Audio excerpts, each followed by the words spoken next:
Bonjour à tous, c'est Edna Ménis, bienvenue sur ma chaîne. Alors, n'hésitez pas à vous abonner.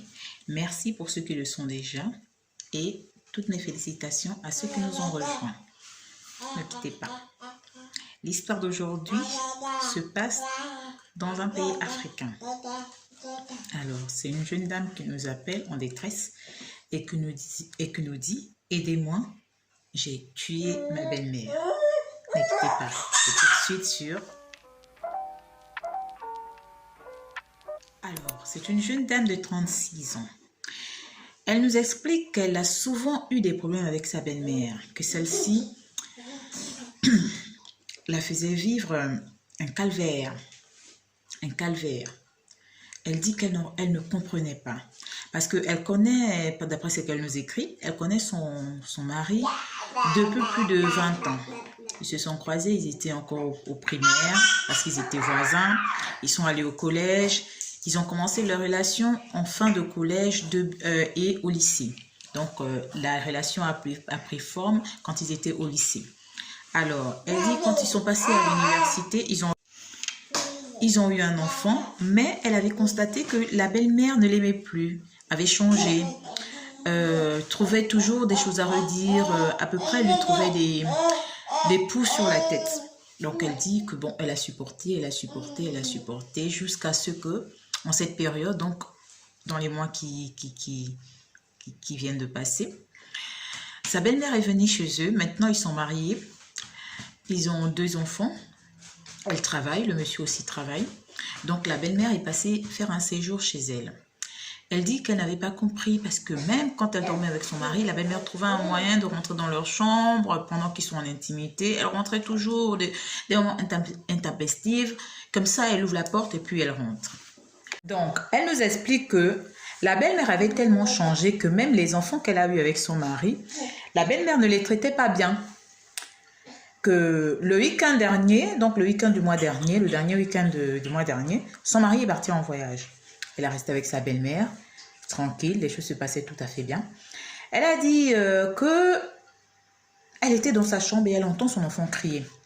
La belle-mère a frappé bel et bien son petit garçon de 2 ans parce qu'il avait fait caca dans la culotte. Elle dit que l'enfant était en sang. Elle dit qu'elle n'a pas compris. Donc, elle a demandé à sa belle-maman que, mais qu'est-ce qui se passe? La belle-mère s'est emportée, s'est mise à l'insulter. Il faut noter ici que son mari a construit, donc ils ont construit avec son mari, donc ils habitent dans une villa, un peu à l'extrémité, c'est-à-dire qu'ils n'ont pas des voisins immédiats.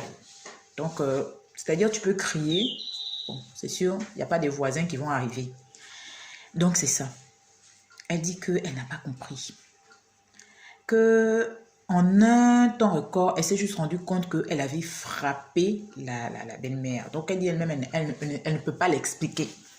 Elle a tellement frappé la maman là que cette dame a perdu connaissance. Elle a appelé de l'aide. Je pense qu'une ambulance est arrivée, on a emmené la maman à l'hôpital. C'est de là où commence le mensonge. Parce que quand elle a amené la maman à l'hôpital, quand on l'a demandé, elle a dit que sa belle-maman a été agressée. La maman a perdu connaissance. Elle ne peut pas dire que c'est faux. Donc, elle a dit que sa maman a été agressée. Elle a appelé son mari pour dire à son mari que ta maman ici a été agressée, ça ne va pas.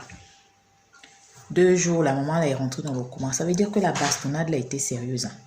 Si la maman est rentrée sur le coma, il faut noter que cette dame-là, cette maman-là, comme elle m'a dit, c'est une maman de 70 ans.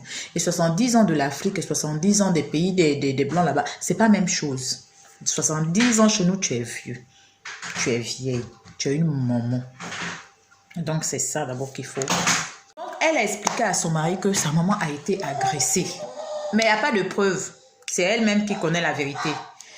Donc, et puis, c'est elle qui nous raconte, parce qu'elle ne sait plus quoi faire. Voilà, la maman est rentrée dans le coma. 2 jours après, ça n'a pas été. Elle a donné l'argent, elle a fait tout ce qu'elle a pu. La maman là est décédée. Elle dit... Elle va dire quoi à son mari? Est-ce qu'elle doit dire la vérité? Ce qui s'est réellement passé, qui a emmené cette dame-là au-delà? Ou bien elle doit garder ça en elle et puis la vie continue avec son mari? Que personne ne sait. Il n'y a qu'elle-même qui sait. avec Dieu qui nous voit nous tous. C'est là le problème qui est là.